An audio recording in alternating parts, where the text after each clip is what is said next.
Meu irmão uma vez me disse que a morte é o quebra-cabeça mais difícil conhecido pelos homens. Ninguém está imune à morte. Todo mundo morre.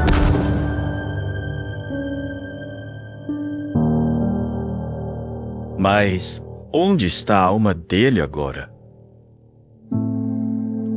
Há muita confusão sobre o que é uma alma, mas deixa eu te dizer o que ela não é. Ela não é uma parte mística, etérea e invisível de um ser humano que fica voando por aí depois que a pessoa morre. Que fica flutuando entre Nova York e Los Angeles a caminho do céu e depois volta para falar com você.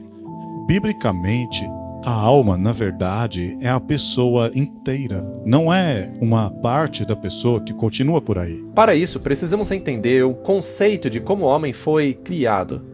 A Bíblia diz em Gênesis 2, começando no capítulo 7, "E formou o Senhor Deus o homem do pó da terra, e soprou em suas narinas o fôlego da vida, e o homem se tornou alma vivente." Agora, isso vai contra o que a grande maioria do cristianismo ensina hoje. Para a Bíblia, o corpo mais o fôlego resulta em uma alma vivente. Corpo mais fôlego, alma vivente. Outra palavra que a Bíblia usa para sopro de vida é Espírito de Deus. E esse é o espírito ou fôlego que Deus sopra nos seres humanos e lhes dá a vida. Veja Jó capítulo 27, verso 3, por exemplo. A Bíblia diz: "Enquanto minha respiração estiver em mim e o Espírito de Deus estiver em minhas narinas." Isaías 2, 22. "Deixai-vos do homem cujo fôlego está em suas narinas, pois em que se deve ele estimar?" Perceba como estes dois versos usam o Espírito de Deus e o sopro de Deus como se fossem sinônimos. No Salmo 104, que é um salmo sobre as diferentes criaturas de Deus, assim como o homem, descreve o que acontece quando os seres vivos morrem. No verso 29 diz: "Escondes o teu rosto e eles ficam perturbados. Tira-lhes o fôlego e eles morrem. Voltam ao seu pó. Envias o teu espírito e eles são criados, e renovas a face da terra." Veja que respiração e espírito aqui são sinônimos. A Bíblia diz lá no livro de Gênesis que Deus formou o homem a partir do pó da terra e então soprou em suas narinas o fôlego da vida. A palavra hebraica usada é ruach, e esse mesmo termo é utilizado para qualquer criatura viva.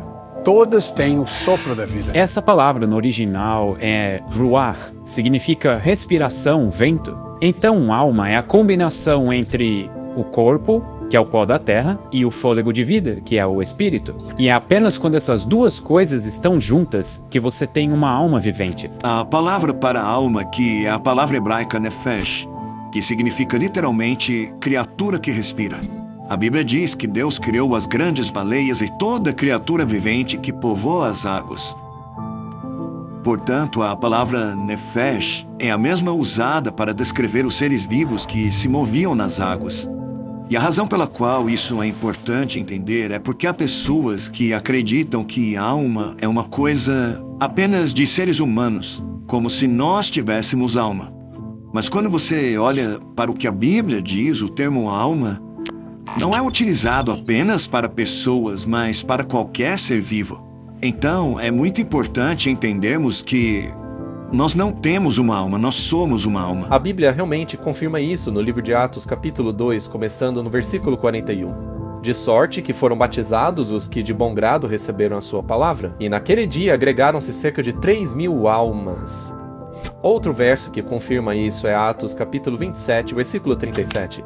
"E estávamos todos no navio, 276 almas." E é claro que não estamos falando de um navio fantasma. A Bíblia está se referindo a pessoas, seres vivos, pessoas que respiram, não aparições fantasmagóricas. Em 1 Pedro, capítulo 3, verso 20, Pedro diz que 8 almas, em outras palavras, 8 pessoas, foram salvas na arca durante o dilúvio. Então vemos a Bíblia dizer claramente que uma pessoa é uma alma.